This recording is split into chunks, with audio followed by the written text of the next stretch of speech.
si vraiment on souhaite s'inspirer des autres pays européens qui ont effectivement des journées, enfin du temps scolaire réduit sur la journée, avec après une part plus importante dédiée aux activités extrascolaires, pourquoi est-ce qu'on ne peut pas s'inspirer Enfin, je sais que c'est pas facile, mais comment est-ce qu'on peut retirer autant d'avantages et de bénéfices que dans les autres pays, dans la mesure où en fait on ne peut pas suivre leur modèle?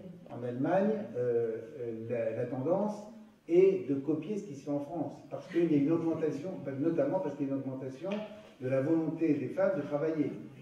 Hein, il y a un taux d'activité féminin, enfin des mères de famille, qui augmente en Allemagne, et que les mères, enfin ce qui correspond au souhait, on peut tout à fait comprendre, des mères de famille. Hein. Donc, oui, comment? Et il y a moins d'enfants. Il y a moins d'enfants en Allemagne. Donc on est plutôt en, comment dirais-je, en retour par rapport précisément à ceux qui seraient éventuellement proposés en France. On est plutôt en retour. Mais pas parce qu'on pense que c'est pas bien pour l'enfant. Parce qu'il y a un phénomène de société qui fait que, comme aux États-Unis, comme en Allemagne, comme dans tout à peu près les pays, le coût de l'éducation, c'est de l'éducation et de la formation. Hein. C'est, je crois, 6 et quelques pourcents du PIB hein, dans tous les pays. Oui.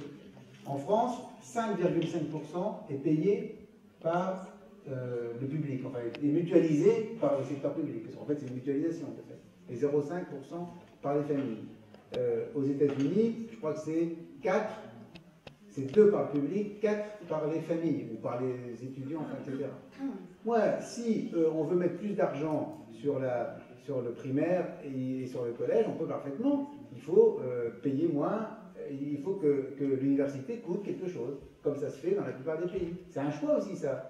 Non, mais je suis bien d'accord pour ouais. Donc, vous voyez, c'est pour ça qu'attention qu'on compare. Vous voyez, en Angleterre, l'école publique, d'abord, accueille beaucoup moins d'enfants en pourcentage qu'en France, hein, parce qu'il y a beaucoup d'écoles confessionnelles, enfin, peu importe, et l'université, enfin les études supérieures, coûtent très cher, soit aux parents, soit aux étudiants qui remboursent après, enfin bref. Voilà. Et dans les pays du Nord, c'est une conception qui est totalement différente, ça je suis d'accord, mais l'école, c'est pas un lieu simplement d'école comme on a la conception ici, c'est un lieu de vie complet, l'école. Voilà. Et puis il y a moins d'enfants. Hein. Et tout ça est organisé complètement par les mairies. Par rapport au PIB, il y a quelque chose même de spécifique en France, c'est que la France se trouve très mal classée par rapport à ce que coûte un élève du primaire. D'accord? On se trouve au deuxième tiers des Européens par rapport au coût. Et un élève du lycée coûte 2 fois plus qu'un élève du primaire. Et là, on se trouve 4e et 5e dans l'Europe. Donc voilà la différence, c'est-à-dire qu'on n'a pas mis le paquet sur l'école primaire et on en subit les conséquences. Parce que les ministres qui se sont succédés depuis très très longtemps, moi je suis un ministre, la réforme du système éducatif, c'est d'abord le lycée. Le lycée, non. Après, un autre est passé, c'était le collège.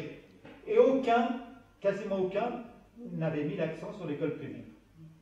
Et pourtant, c'est là que tout se construit. Si vous avez des élèves qui sont en difficulté au niveau du collège, c'est pas comme ça, par hasard, c'est pas spontané. Si vous êtes des élèves violents au niveau du collège, par exemple, aussi, cette violence, par exemple, elle se construit par rapport à l'échec scolaire. C'est toute une histoire. Et c'est vraiment, il faut mettre le paquet sur l'école primaire. Et ça, le gouvernement, a priori, l'a inscrit comme priorité. On va voir, bien sûr, dans les faits, dans les choix politiques, mais c'est fondamental.